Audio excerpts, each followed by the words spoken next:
into the online broadcast network, AFTERBUZZ TV. Over 20 million weekly downloads in over 150 countries, and your #1 source for after-show entertainment.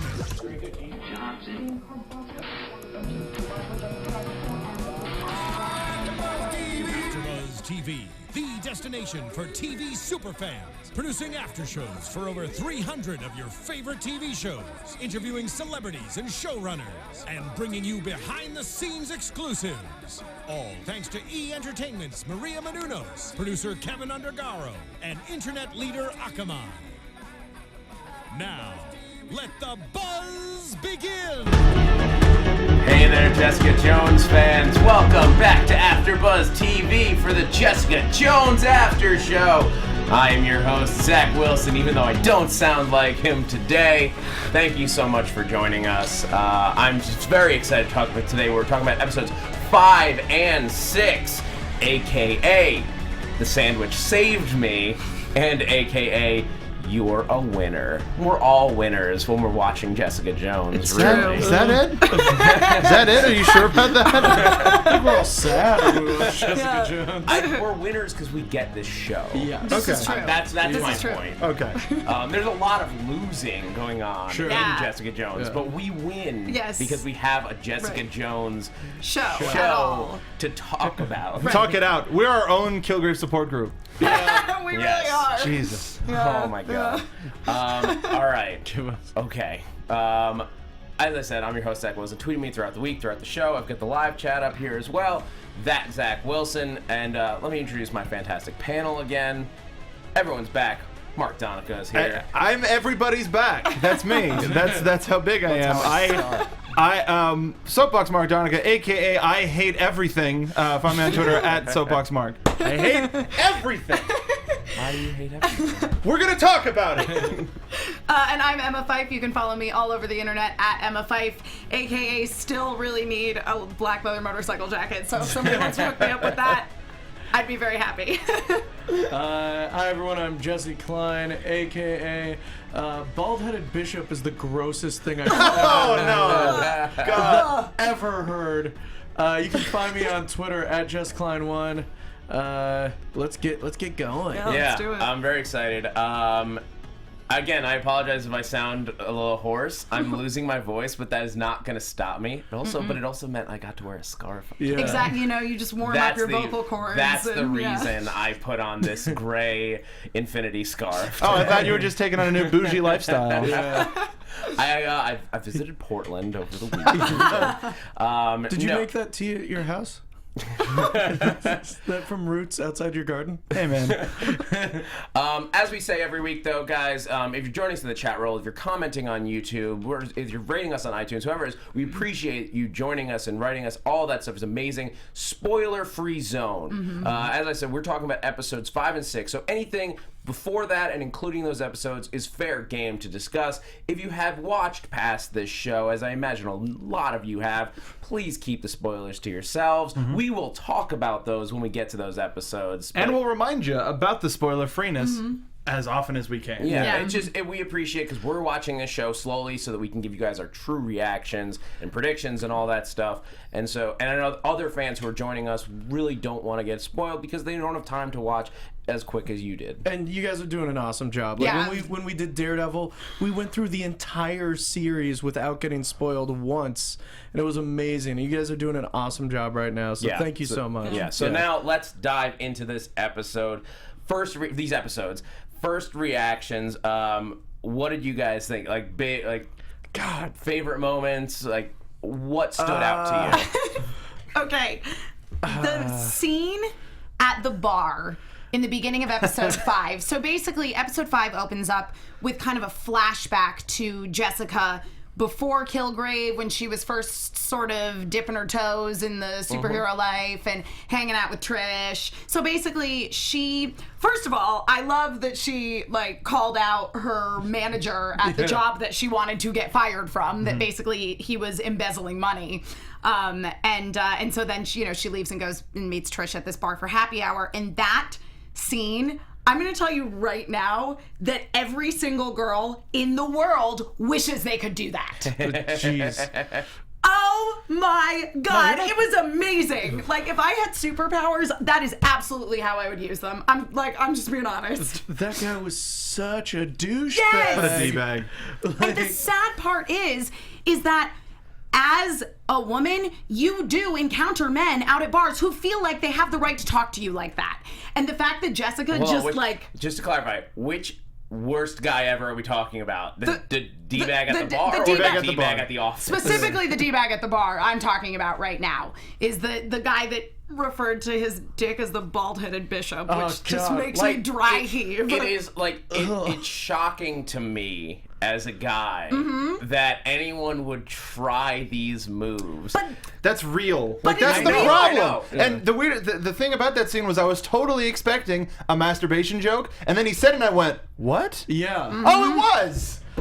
Nobody calls it that, and if you do, you're a d-bag. Yep, you're a dick. Don't do that. Literally, just say dick. Like, that's a way better option. It's like, Yeah, but I mean, just the way they set that guy up. He was so gross, but not outside the realm of reality. And then the fact that Jessica just got to throw it back in his face when she challenged him to the strength tester.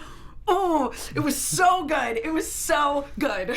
Yeah. It also kind of like, I kind of thought about it later. I was like, if that dude had Killgrave powers, that dude would be a Killgrave. Like, that guy would be out there manipulating women and, like, getting them to know his bald-headed bishop. Like, he would just be like, that guy, if he had those powers, would be doing the same thing Killgrave's doing. You Not liked my bald-headed bishop joke. No. I don't even think that power. no power would be able to make anybody like that. That was just stupid and awful. God, these episodes. Yeah, I mean, he walks up and literally is just like, "Do you want to play the love tester with me?" And then he's like, there's I remember almost you. I masturbated to you when you were 12. Yep. Wait a minute. Yeah. I like you. Let's go. Yeah. So gross. It worked. I have Surprise. to wonder at like conventions and things, do like child celebrities or like celebrities like that, do they get those crazy people? You know, I feel like this is going to sound maybe strange, but I feel like the people who go to conventions are like nice, respectful nerds and not total douche nozzles like that guy. But It'll be. I think it might be implied in body language, but they'll never say it. Right, they're not. They're not bold in the way that guy was. That's a great way of Thank putting goodness, it. They're not bold. Because nobody should ever talk to another human being like that. No. End of story. We're stereotyping a lot of nerds. I do. But we're feel all like con people though. yeah, so we are. Yeah. I feel like I do know those types of people amongst our community, though. There are not as many of them. It's true. And I think They're especially few in in recent number. years, the geek community has become more accepting Absolutely. overall. But there absolutely are those guys who still harp on those. It's the classic, like, oh, well, you're not really a fan. It's Girls like it when you're mean to them. Yeah. Goes like a bag. All right. Yeah. We're off the topic here. Can I talk about the First waitress, the actress who my played God, the waitress? oh my gosh. Just those eyes, and she's like, oh, she does this like workout thing, changed her life. Yes, Told the Jillian story. Michaels. Yeah, Jessica, like, I almost feel like you should have reined it back. Yeah. We'll go for the 850. Right. Because, like, 999, I'm like, oh, the machine's broken. Yeah. No, I thought she would have made the machine explode. Yeah. That's what I thought she was going for. But no, let's just max it out at 999. Breaks the handle off the love tester. That would have been great as a way out. Like, look at him. Crack. Never again. Also, what bars have love testers anymore? Cool ones in Brooklyn. What up? In terms of first impressions, I was trying to watch these as calmly as I could, but when Killgrave showed up at the door of the house in episode 6, I shot up and I was pacing for the rest of the episode, and I was like, I don't want to do it. This is one of the most tense shows that has ever been created. I know we've made that abundantly clear our past couple episodes that you can watch on AfterBuzz TV's YouTube page, but or on iTunes, but it just keeps the stakes keep going higher and higher and higher to the lengths of what Killgrave will do to have Jessica seemingly come back to him willingly. Yeah, I mean, I got some really these 2 episodes really bothered me because I got some really charming David Tennant doctor moments Right. in these 2 episodes. Now- Like when he shows up with those 2 girls and like he's talking like, finally, here you are, and he's like super excited to see her. And he's like, oh, you're very powerful. What's your super? Like I was like, he's reminding me of the Doctor right now. Like he's charming, likable David Tennant, and in the back of my mind, I know he's using superpowers, and I'm like, are his superpowers working on me right now? Because I am liking him. Well, that's why we talked about casting in the first week, and that was why when I like I said, David Tennant is brilliant casting for this role because he is just one of the most charismatic people. Not just a good actor, because you could have gotten a number of good actors who would have brought something very special to this role, but you wanted somebody who was charismatic and charming in a way where I mean, it's sick and twisted, but there's been a lot of people on like Tumblr and Twitter and stuff that are weirdly shipping Purple Man and Jessica Jones.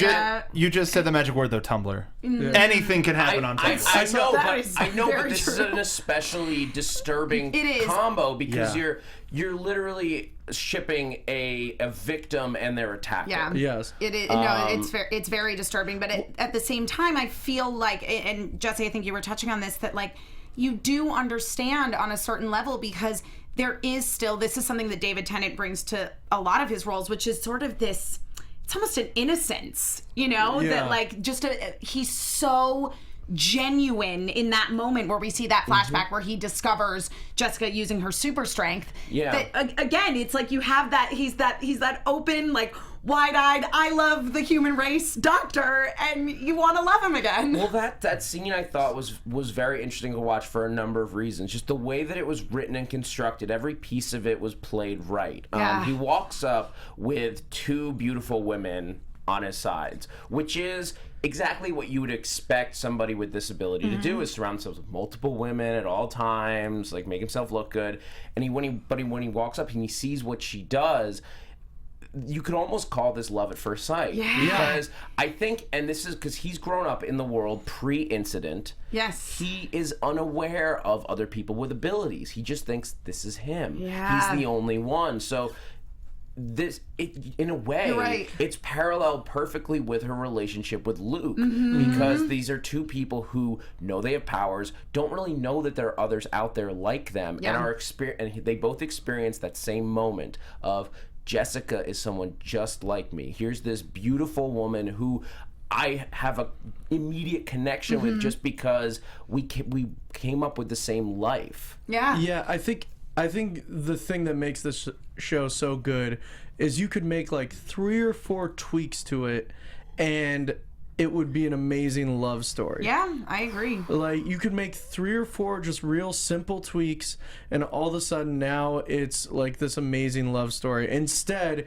it is the story of an abuser and someone who is trying to get past the abuse and trying to move on from it but can't escape it, and sometimes I think searches for it. A lot of times in watching the show, I've done a lot of research on like PTSD and trauma and stuff like that just because I knew we were exploring it. And it's internet research, but that was my job for 2 years, so I'm pretty good at checking sources. And like a lot of what it says, like usually people who have had trauma put upon them search to recreate that trauma over and over again.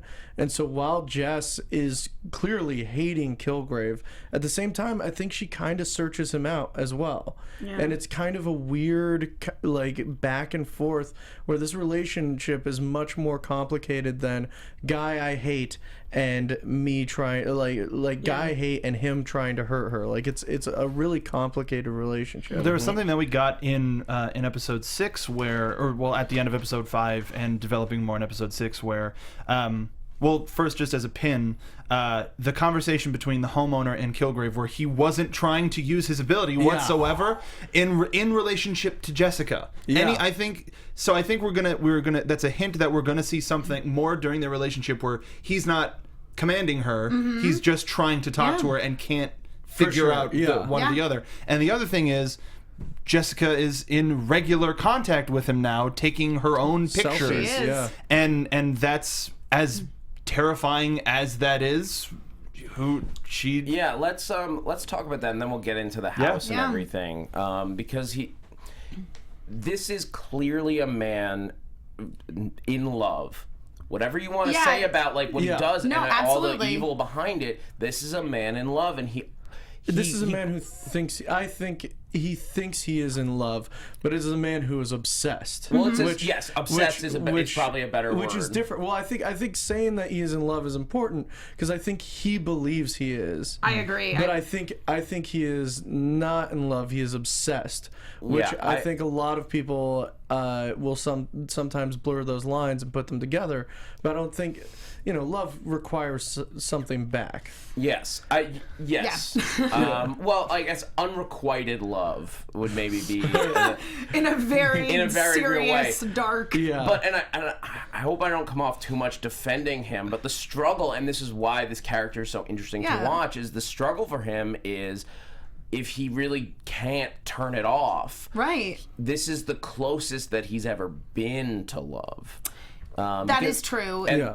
And I think, this is again talking about the scene where he's basically demanding or actually not demanding the house that we later come to find out was her childhood home. Creepy. I kind of figured as soon as they started, as soon as I'm like, why is he buying this weird? No, the second he showed up at the house was when I just shot up and went, nope, it's her house. God damn it, it's her house. Son of a bitch, I hate everything. As soon as he offered the cash, I'm like, oh, okay. But it was such an interesting scene to see him really struggle to not use his power, and I think a lot of it was again exploration of whether or not he could even get through an interaction without using his power. Hold on, Mark looks like he's about to explode. It's so he could show Jessica that he can change. Yeah. In his mind, exactly. This is a gallant moment. Yeah. Like this is a moment that he's going to like laugh over dinner with their friends or whatever. No, with Jessica as like, oh god, oh god. Well, and it's interesting too because now that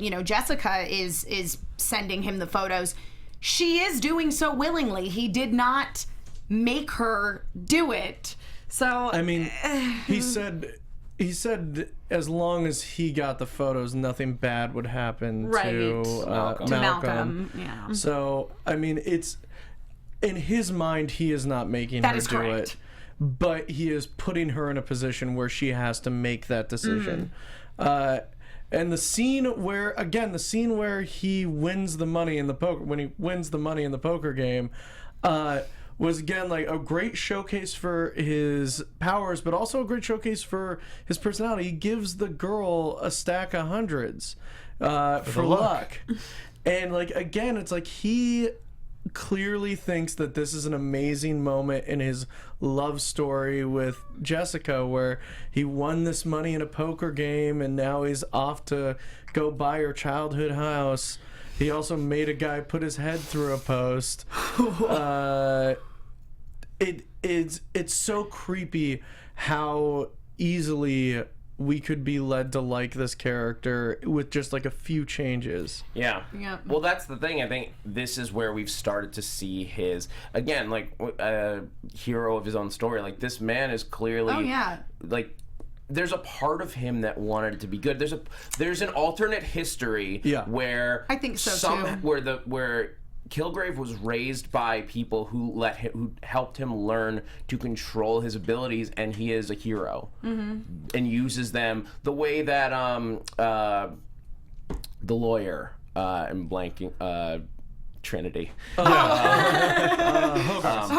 thank you. The way that she says, like, think of what we could do. There's a version of this character in an alternate universe who was taught to use this thing properly, and that's what makes it so scary, is those little moments of that he almost could be a good guy, but he's... I imagine growing up with that as soon as it turned on, and in your formative years, literally no one can say no to you. Yeah, exactly. And again, think about like a toddler that no one can say no to. And it goes back to that whole like how much can he really control it? Yeah. Especially when you're young, and I'm sure he had no control over it whatsoever. And eventually, if you have this power and anything that you tell somebody to do, they are going to do whether they want to or not. And whether you really want them to or not. Like basically, if you make that suggestion, they are going to do it. And if you can't turn that power off, then you can never know if anybody's feelings towards you are genuine at all. So it's very easy to see how he went down the path that he did and became, the sociopathic, crazy, awful person. Yeah, and Jesse, you're mentioning the toddler. Yeah, that would be like, and I think we see. I mean, he still is fear a toddler. of that. Well, the fear of that we see very much in Hope. Yeah, in these episodes, because Hope is. God, her story was so dark. Like, he wasn't just a mind rapist, he was an actual rapist. Yeah. Oh my God. Well, I mean, I think Surprise! it would be naive to think that he didn't have sex with these people. Like, there is I don't think I would call this a spoiler from the books, but it is a part of the books. In Alias, yes, they make it a big point that he never had sex with Jessica. She's very clear about the point that he would psychologically torture her. Sure. And in that there's a different setup. Yeah. To their love story. The love story in the books is that, or the story in the books is that he captures her because he just wants to capture a superhero, because Killgrave is a Daredevil villain. Yeah. And so this is just about, I got one of them. Whereas, and I like this version, especially for the MCU. Yeah. Oh, I totally agree. Well, that one was more reflective of where comic books are and where the world of comic books. This is reflective of what the MCU is like. Well, and awful as this is to say, the real world. Yeah. If there was somebody, if there was a sociopath walking around with these powers, it would be very naive to assume that he did not, physically rape Hope as well. I could see this version of him also having the same thing, because not wanting to, like, he's still using her for bad purposes. Of course, yeah. But not wanting to do that to her against her will. Yeah. Again, he has like this weird sense of honor. Yeah, exactly. Like if Jessica is this girl that he's in love with, then he would want her to do it on her own. Yeah, but so getting into Hope, because we can talk about Killgrave the whole time, but we only have so much time.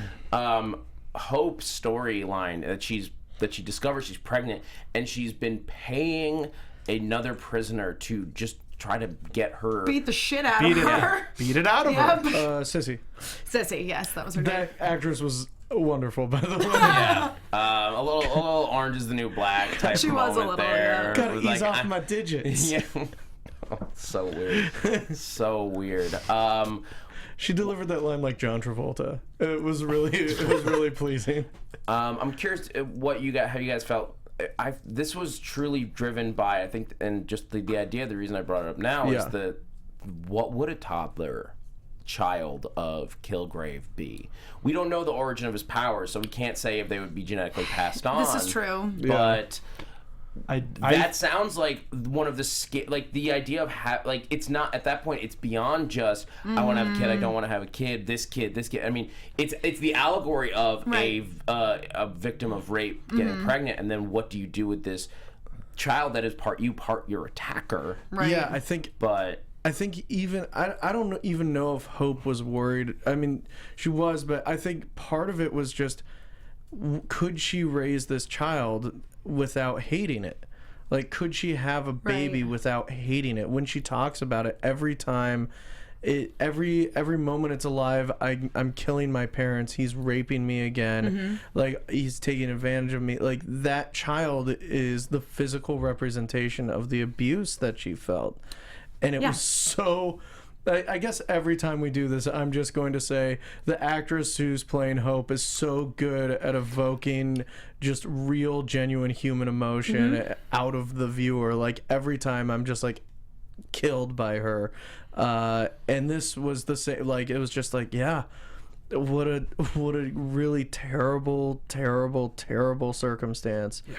And just like, I'm glad the show goes there. because it makes us kind of, I think it's important to feel uncomfortable, like it's part of the human experience, but it just really sucks. I want to say something about the Hope storyline. I like that it went there, specifically from the point of view of we're seeing Hope in, frankly, of course, an awful situation wherein she has discovered that she is pregnant and she's told, oh, it's going to be 2 weeks or something until the doctor can see you. And there's absolutely no way that she could carry this child to term and raise it with love. Absolutely not. Because it is the symbol of her attacker. It was 2 months. Yeah, was it 2 months? Yeah. But anyway, like, this baby is not being born. And I understand why Hope made the choice that she did. And I think it's important because it's showing that this girl is in this hopeless situation where the only way that she feels that she can take control of her own body is to have somebody beat the shit out of her, hoping that she will have a miscarriage. Yeah. Control. Yeah. And and it's just an allegory for, how women are treated by society in general when it comes to their own bodies. Like, women are taught that, like, your body is not your own property. Like, you don't get to choose what, if you want to carry this baby to term or what you want to happen to you. And so I totally get why Hope decided to do what she did. Yeah. 100%. The subtext in her storyline and all of these storylines are something that should be talked about. Yes. Yeah. It really should. Especially for a couple of things that have been happening recently in the news. But the thing that got me even more hot about it was Hogarth at the end saying, "You send this to this lab." That's going to come back. But what way though? Because I think it's evidence that there's biological evidence that this man exists. 2, she's talking a lot about how she likes them powers. Yeah. And if she's going to start doping to see if she's going to try to synthesize that's reaching, but I assume that the Purple Man, that Killgrave's power is biological, is a pheromone, is any other thing like that, and not just like literally a mental link. Yeah, and it was hinted to by Malcolm. It was alluded to. Yeah, it's like, it's not magic. But I also like, it was like, it's not magic because I know that elves don't exist. And it's like, check out what happened to London. There are elves in this universe. That's a good point. I didn't catch that. But could they use this? Like, it's worth studying in one sense, just because it would be evidence in the case if they can prove it, right? But do you actually think Hogarth is up to something nefarious with them? Nothing. It's a common saying in wrestling too. Nothing is impossible. Anything can happen, and it's comic books. Oh yeah, that's from wrestling. No. It's just I know, but it's something. I won't believe it until I don't see it. I think Hogarth is the type of person that if she can get an upper hand on any situation, she will take that upper hand. I don't know if she's gonna try and do anything genetically. I think she might even use it like as leverage against Killgrave. Like, she might use it like, hey, I've got your dead baby. Like, I think she could use that. I think there are a lot of angles that she can do. The other thing I like about these 2 episodes is we got a lot of character development for Trish. We got to see that Trish is the heroic inspiration for Jessica. That Jessica, like, Trish is kind of the ideal that while Trish wishes she had Jessica's power, I think Jessica wishes she had Trish's heroic kind of feelings. Resolve. Yeah. We also saw the Jewel costume. That was funny. And it looked ridiculous. It was awful. Just awful. That is one of those costumes that looks nice on the page. There is no way that translates to a real life person. No, not at all. I would bet there are some cosplayers that can figure it out, but on screen, it will never look big good. Plastic Jewel. Well, and they chose to make it out of really reflective, cheap, cheesy material, which it was a really nice touch. I thought it was a very funny moment. That was the Hellcat mask, if I'm not mistaken. No, that was. Like that? I thought Hellcat had a full skull. Wasn't that the OG? But the eyes have that sort of diamond over. I could be mistaken. I haven't. But I mean, it could be a hint for an upcoming. Like, she might reuse it, repurpose it. Yeah. Because Trish was all about that mask. Yeah. She was like, just try the mask on, Jessica. It's going to be great. She just moves it to the side. Okay, now punch me. But let's talk about Trish in these episodes, because Trish has a whole big plot line in this, because we do get a little bit more of their backstory. Yes. I guess they hint that her family adopted Jess. I don't. That sounded like it could have almost been like more of a metaphor, like you symbolically adopted her as your best friend, or I don't know if they literally adopted her, because we know that Jessica was an orphan. Yeah, well, it was in the public records that they came across that they were basically like, oh, you were the highest paid child star there ever was, and you're also a humanitarian, and I see you adopted this girl Jessica after her parents tragically died. So I think that she did that. Whether it was, Patsy herself or Patsy's family, they did actually adopt Jessica. And so Jessica certainly has been sort of like an adopted sister to her for a good chunk of her life at this point. And it was, I don't know, it was really cool to see just sort of the scope of their relationship throughout the years, because this is one of the first episodes where both of these episodes that we're really seeing flashbacks to Jessica before Killgrave, and it was cool to see Trish be involved in all of them, and the conversation that they have, and Jesse, you touched on this as well, that Jess is saying, oh well, why don't you go put on a mask and put on a cape and save the city? And she's like, I would if I could, but she doesn't have the power. She just has the sense of justice. I mean, she says to her, you could use your abilities for something better than this. Yep. And it's interesting because Trish so badly wants to be involved, and we do see her try to be involved, and it feels like every single time she gets the chance to be heroic, she always starts off so strong, and then it's just something overcomes her, and we just see her, a little defeated by it. In the instance where they were driving the van, she's like, one tase and I'm done. I'm useless. Should we talk about the Killgrave Heist? Yeah. I mean, that's what it was. That's exactly what it was. The great Killgrave Heist. Of 2015. Well, I think leading up to that, showing how Killgrave has like this network of spies, basically, that he can just control and like drop off information to people. I thought that was a really cool showcase for how you can use this power, and also like a showcase for how clever he is. Like, it's more than just, controlling people outright. He can use it to send information to people without ever having to interact with them. And he doesn't need, he has learned to not need his mind control to do things. Malcolm, he controls via drug addiction, and we'll get into Malcolm's story in a few minutes. But to get us into the heist, as you put it, the great Killgrave Heist of 2015. We see Trish and Wil Simpson. Yeah, we do. And at first, in that shot, did anyone else think that Trish was having a nightmare? I thought something bad was happening to her for a second. It was a hot second. but then I figured out that was not what was going on. No, I felt like things were maybe going that direction with them in the previous episode. Yeah, they did. They had that. They had like chemistry. a moment. I like, and this is just a credit to the writing. Like, don't hold back. Like, the audience knows they're gonna hook up, so they're like, waste no time, just right into it. Yep. And I love that was the reason that Trish was not responding to Jess's phone calls all night. Those two kids, and then Wil comes on. So like, just showing up in the scene, just no subterfuge, no nothing. Just like, I have something to say about this. Yeah.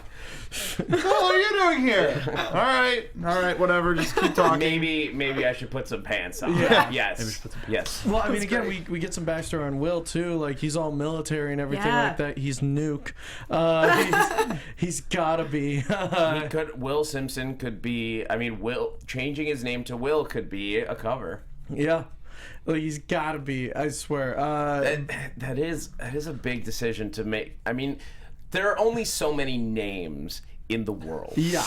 Especially last names. So, but Marvel is very careful with what they name people, and they are.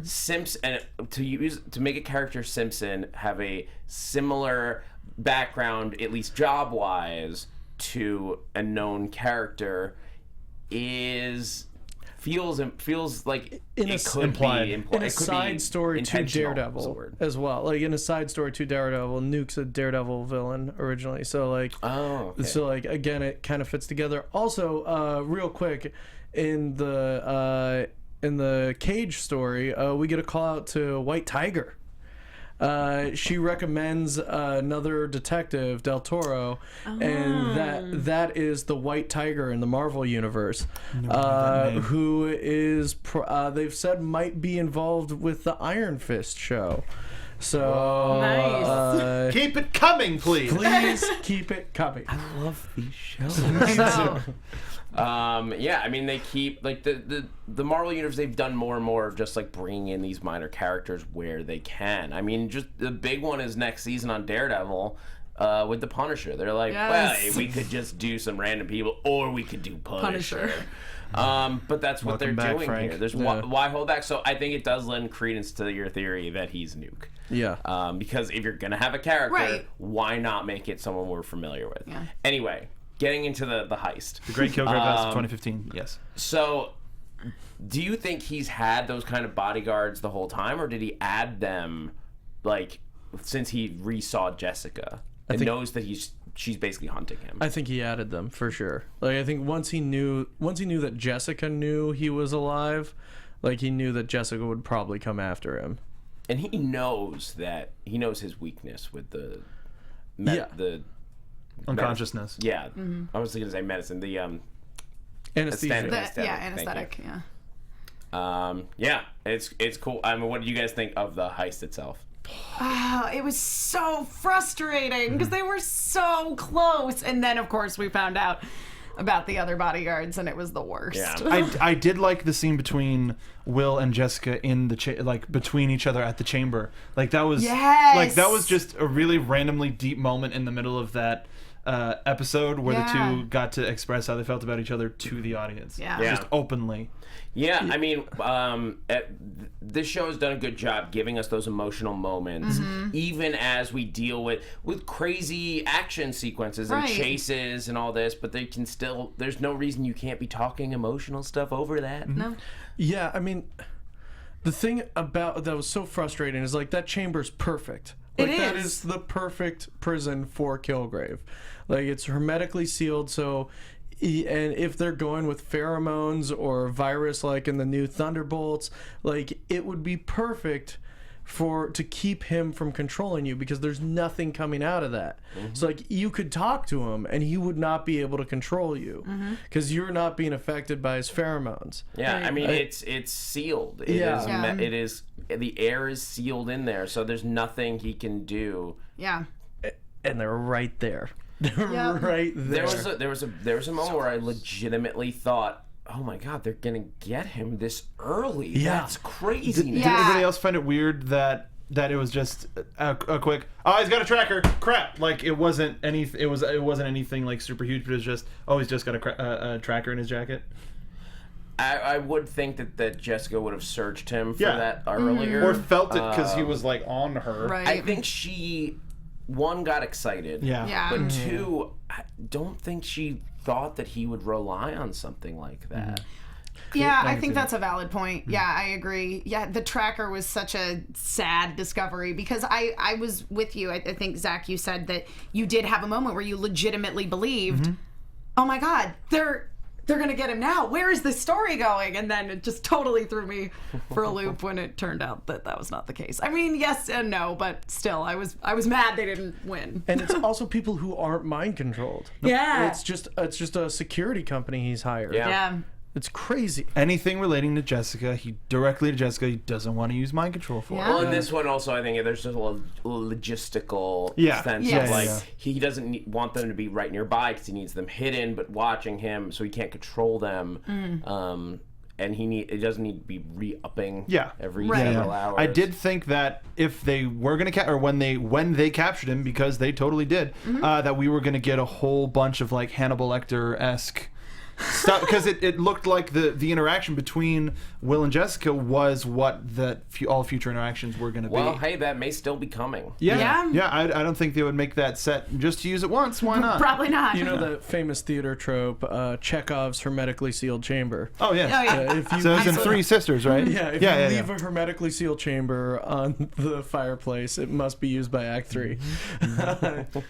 We haven't even gotten to the second episode. I know. I mean, kind of, a little bit, just talking about the We've house. talked a little bit about the it, but I want to make sure we have time to talk about Luke. Yeah. In these episodes, because we got him back in episode 6, and we really played out his story, and just without wasting too much time recapping, they got back together, they hooked up again, and then by the end, Luke, after chasing down this whole lead with the Antoine guy, Jessica is forced to reveal herself. It was so heartbreaking how she was forced to do it too. And when he asked her at the end, you know, if I had not figured out who the bus driver was and tried to kill him, because he was going to kill that bus driver. Straight up. Despite what Jessica, I think in that moment it's clear that Jessica thinks that she wouldn't have. Do you guys think she would have? Because what she thinks that she would do and what she would do are two different things. I know. Do you think she would have eventually told him? I really don't know. Like, I honestly expected her to respond with, I don't know.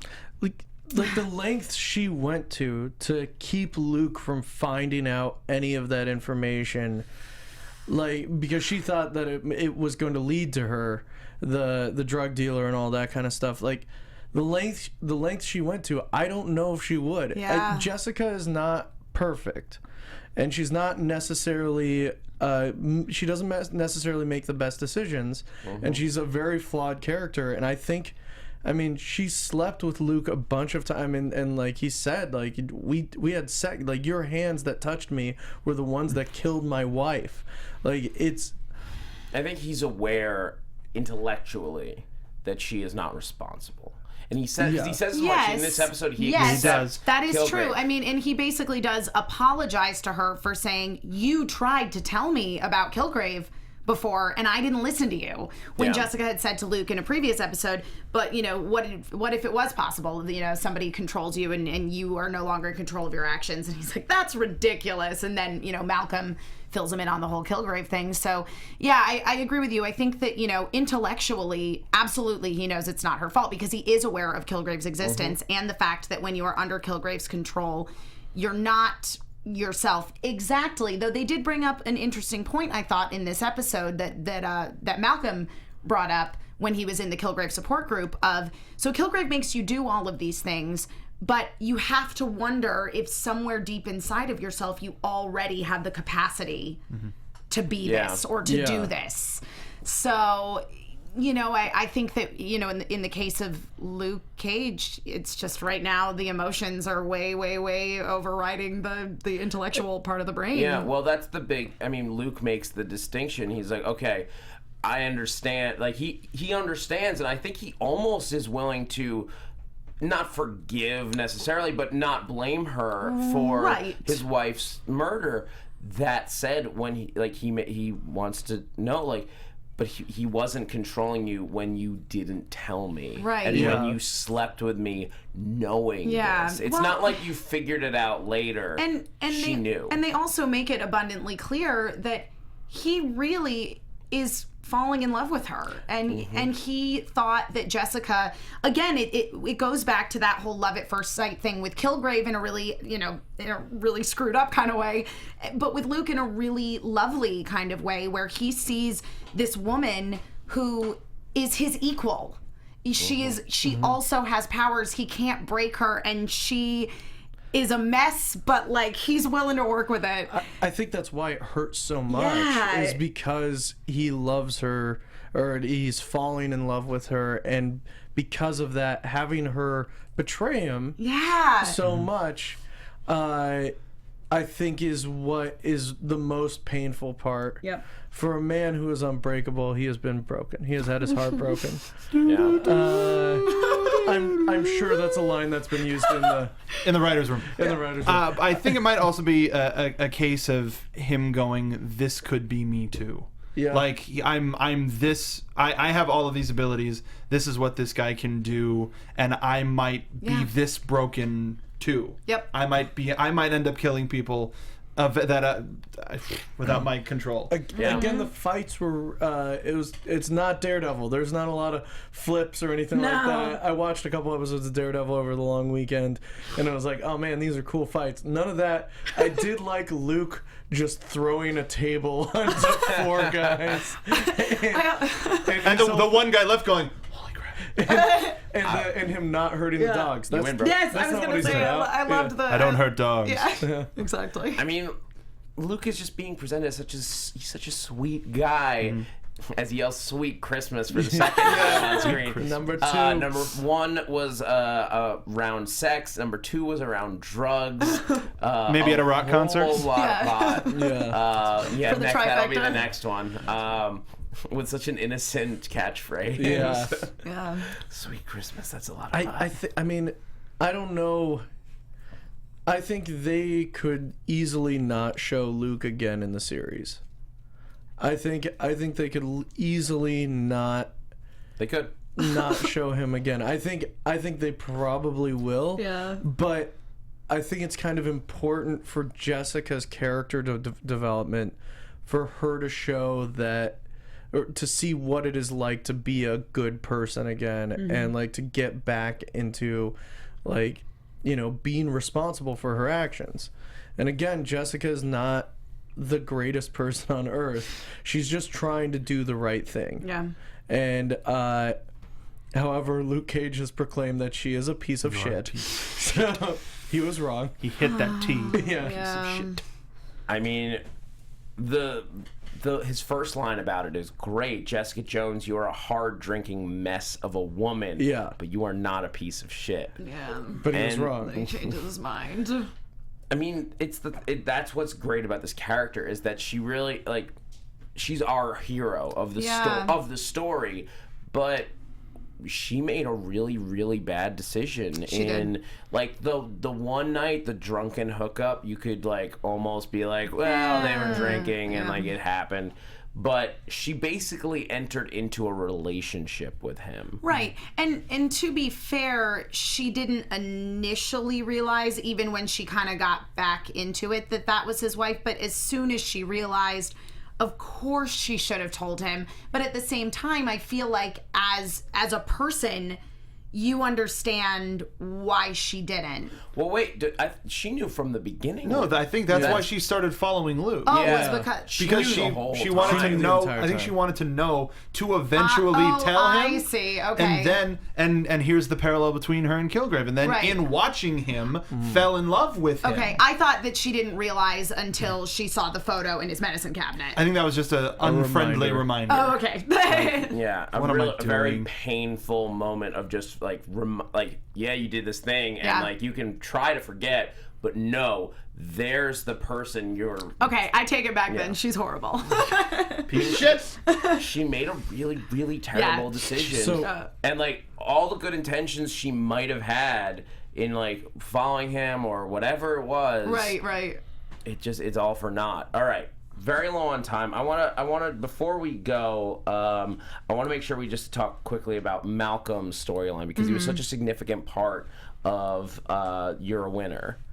I really liked seeing the non-drug addict version. Sandwich Saved Me. of I guess I reversed. Well, both. both. Yeah, He yeah. was definitely heavily involved in both. I really liked the loyalty that he showed towards Jess when Luke Cage showed up again.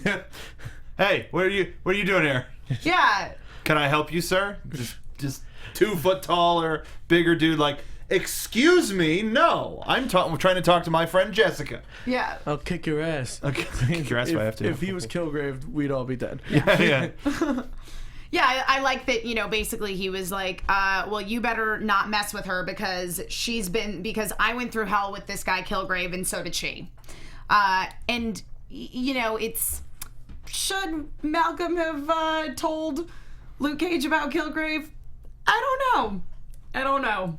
It certainly lent itself to a lot of drama in episode 6 there. Yeah, but- I Just a little think bit. I think he's also still dealing with like the fact of getting out of it, and then as a drug addict, believability. Yeah. And like when you start saying like, yeah, I was totally like my drug addiction is because I was mind controlled by the Purple Man. Yeah. I mean, even without the Purple Man thrown in there, you sound like a nut that's still on the drugs. This is true. And he's trying Nut to... on the drugs. Yeah. I do like that the contrast between how he and Jessica deal with their past control by Killgrave, because basically, you know, Malcolm immediately is like jumping right into the support groups, and Jessica very much is resistant to all of that, and he's like, you know, it feels really good to like get together with other people who've been through the same kind of situations that you have and talk about it, but just she doesn't want anything to do with it. And to find out that he wanted to help people, and is now taking a much more proactive step into going back to the path that he was on. Yeah. It's great to see, and it'll be terrible to see him die in the future. Yeah. No. Yeah. Sorry, I think Jessica's gonna slip up with her pictures, and Malcolm might. Or suffer just at some point, terrible fate. I think we'll just refuse. Depending. I mean, then a lot of this cast, like, I feel like probably have death in their future. Unfortunately, it's just the nature of the show. Now, with the Luke thing and his wife, she had something that Killgrave wanted. Yeah. Let's make speculation on that. Our final topic. Sure.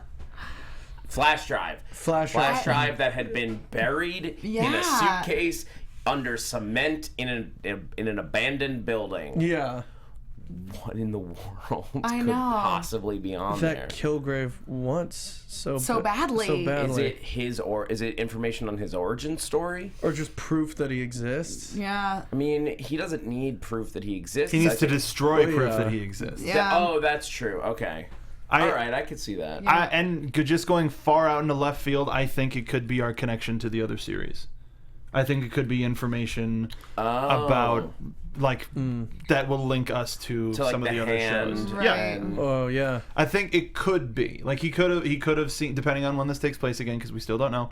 If he saw all of the stuff that happened with Fisk on TV and was like, give me a little bit of that. Yeah. And he finds out everything that's happening in the criminal underworld. Yeah, 6 episodes in, they haven't made any strides to place this in relation to Daredevil. I've been looking for construction signs for Union Allied in the background. I have not found any yet.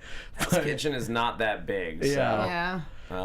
But this is an abandoned building site that very easily could be built by currently being refurbished by Union Allied. Yeah. Hopefully we'll find out soon. I hope so too. Any other thoughts, favorite moments, guys, before we gotta get out of here? I hate everything. Yeah. Do you hate everything because this episode is depressing? Or Just how we were left at the end of episode 6 and everything that Killgrave is doing, and the way that where our characters are left is just such a place where it'd be great to just press play on the other episode, but that's why we're here at AfterBuzz TV, damn it. We're here to suffer for your enjoyment, damn it. I feel like Jesse's about to say exactly what's on my mind, so Jesse, you go. That slow reveal of the street names, which have been a place of control for Jessica and safety, was so well crafted and so well worth the crane shot. Like didn't even connect that. There's so much else going on. No, I was like, it was so slow. It's just like, just do it, just get it over with, just do it, son of a bitch. Yeah. Literally, as the camera was panning out and I saw the street names, I went, ha! I think I didn't read the street signs because I already had built in, I knew where they were and all the implications. But I mean, the cinematography. We didn't really get a chance to go deep into it, but we'll touch on cinematography as a topic next week. Yeah. But there was just one sequence that really stood out to me with the close-ups on Jessica's hands wrapping around Luke, and then everything being blocked, as we've talked about, in the the way that they use New York City streets. Yeah. It gives it a very unique feel. And next week we'll talk more at length about the cinematography of the whole series. Yeah, sure. Definitely. Rule of thirds all I over the think you said place. death. Most deaf. Most deaf. Yes, not the rapper. but Most deaf. Most definitely. Yeah. All right. So I think that's gonna do it, guys, for this week of Jessica Jones here at AfterBuzz TV. We will be back with episodes 7 and 8 on Monday. That is Monday the 7th, Yes. December 7th, with some more episodes. Sorry, there's been a little bit of space between these weeks. Yeah. Trust me, I can't announce anything yet. It is for a good reason. Dude. It's a great It's a reason. really good It's a really good reason. Yeah, I mean, it's a cool reason. It's a Yeah. cool reason. Dropping bombs in here. Yeah, can't announce anything yet, but it'll be a fun thing to do. be fun. Until Monday. Jesse Klein, where can everyone keep up with you? Yeah, you can find me on Twitter and Instagram at JessKlein1. I do live comedy all over the Los Angeles area, so you can look for me there. I am Emma Fyffe. You can follow me on Twitter and Instagram at Emma Fyffe. I do a bunch of shows here at AfterBuzzTV.com. Also, if any of you guys live in the greater Los Angeles area and like cosplay and or Sailor Moon, on Sunday night I am running the Periscope stage for the Geek Pride Sailor Moon Moonlight Party event here in Los Angeles. It'll be in Hollywood, Awesome. down at Dragonfly on Santa Monica Boulevard. So many ridiculous yeah, things. that's from 7 Sentence. p.m. until 2 a.m. So I'll be there periscoping live reactions along with the other hosts from my Sailor Moon podcast, Love and Justice. That's metal as hell. Yep. I love it. A whole bunch of stuff happening at the studio today, let alone the rest of the week. Follow me on Twitter at SoapboxMark if you're a wrestling fan. If you like Moonbeam City, we have the creator of the series is going to be in studio tonight. We're going to interview him. It's going to be a great time. So please join us at SoapboxMark. I'm good friends with him. Oh, I didn't know that. And you guys can find me on Twitter and Instagram at @ZachWilson, ThatZachWilson. I can't possibly list all the shows because my voice won't make it. So thank you guys so much for joining us. I'm Zach Wilson. Thanks for geeking out with us. From executive producers Maria Menounos, Kevin Undergaro, Phil Svitek, and the entire AfterBuzz TV staff, we would like to thank you for listening to the AfterBuzz TV network. To watch or listen to other after shows and post comments or questions, be sure to visit AfterBuzzTV.com. I'm Sir Richard Wentworth, and this has been a presentation of AfterBuzz TV. Buzz you later. The views expressed herein are those of the host only and do not necessarily reflect the views of AfterBuzz TV or its owners or principals.